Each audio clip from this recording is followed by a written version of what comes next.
Assalamualaikum warahmatullahi wabarakatuh. Perkenalkan, nama saya Devi Maesari. Di sini saya akan menjelaskan tentang sifat dan karakteristik hukum Islam.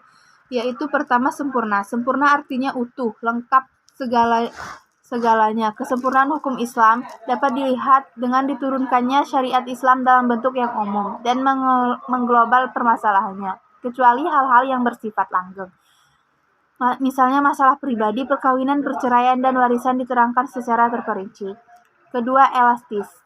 Sifat dan karakteristik hukum Islam yang kedua yakni elastis. Mudah diubah bentuknya dan mudah kembali ke bentuk asal, lentur dan luas.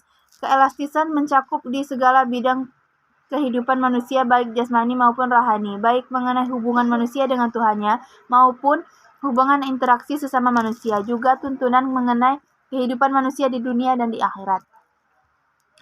Selanjutnya yaitu yang ketiga, universal. Universal berarti umum, berlaku untuk semua orang atau untuk seluruh dunia, bersifat seluruh dunia. Ini berarti hukum Islam itu tidak dibatasi oleh lautan maupun batasan suatu negara. Bukti yang menunjukkan bahwa hukum Islam itu mempunyai sifat universal atau tidak harus dikembalikan dapat kepada Al-Quran. Universal hukum Islam ini dinyatakan oleh Al-Quran sendiri yang berbunyi, dan tidaklah kami mengutus kamu melainkan untuk menjadi rahmat bagi semesta alam. Quran Surat Al-Anbiya ayat 107. Dan kami tidak mengutus kamu melainkan kepada umat manusia seluruhnya sebagai pembawa berita gembira dan sebagai pemberi peringatan, tetapi kebanyakan manusia tidak mengetahuinya. Quran Surat Al-Syaba ayat 28. Kedua ayat Al-Quran di atas menyatakan bahwa syariat yang dibawa oleh Nabi Muhammad bukanlah dikhususkan untuk orang Arab saja, namun berlaku bagi seluruh umat manusia yang ada di seluruh dunia. Selanjutnya, dinamis. Dinamis dalam KBBI dijelaskan makna dari kata dinamis adalah penuh semangat dan tenaga, hingga cepat bergerak dan mudah menyesuaikan diri dalam keadaan dan sebagainya. Kedinamisan hukum Islam terletak pada dasar-dasar yang menjadi dasar yang tiang pokok bagi hukum. Dasar-dasar dan pokok-pokok itulah yang menjadi sumbu kekuatan, kelemahan, kemudahan, dan kesukaran dalam menetapkan hukum Islam, sesuai dengan tabiat manusia yang tidak menyukai beban yang membatasi kemerdekaannya, sehingga manusia memperhatikan beban hukum Islam dengan sangat hati-hati. Sendi-sendi dari kedinamisan hukum Islam adalah: 1. Meniadakan kepicikan. 2. Menyedikitkan tugas. 3. Mensyariatkan hukum dengan cara berangsur-angsur. 4. Memperhatikan kemaslahatan manusia. 5. Mewujudkan keadilan yang merata. Sistematis.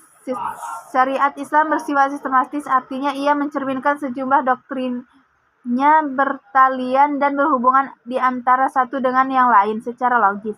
Beberapa lembaganya saling berhubungan satu dengan yang lain. Perintah sholat di dalam Al-Quran selalu diiringi dengan perintah menunaikan zakat. Perintah untuk makan dan minum diiringi dengan kalimat tetapi jangan berlebih-lebihan.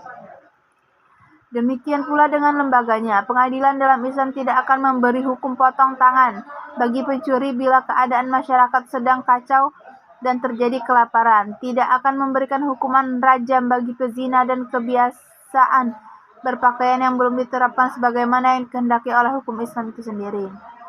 Selanjutnya, hukum Islam bersifat ta'abudi dan ta'akuli. Al-Syaitibi menyatakan bahwa ta'abudi adalah suatu di mana tujuan hukum dalam melembagakan hukum untuk membebaskan mukallaf dari perintah-perintah hawa nafsunya, agar dia menjadi hamba Tuhan yang sukarela, sebagaimana dia juga hamba Tuhan secara alamiah.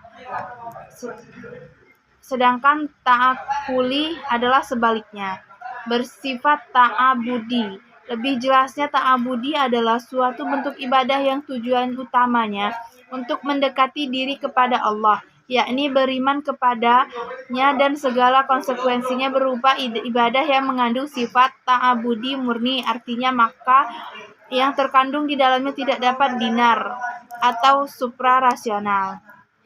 Selanjutnya bersifat ta'akuli kedua, yakni berbentuk dalam bidang muamalah. Ta'akuli ini bersifat duniawi yang maknanya dapat dipahami oleh nalar atau rasional. Maka manusia dapat melakukannya dengan bantuan nalar pemikiran manusia.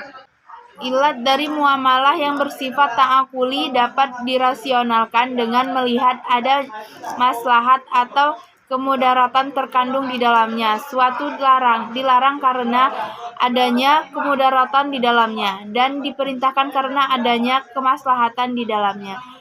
Sekian dari saya. Kurangnya mohon maaf, kepada Allah saya mohon ampun. Billahi taufiq wal hidayah. Wassalamualaikum warahmatullahi wabarakatuh.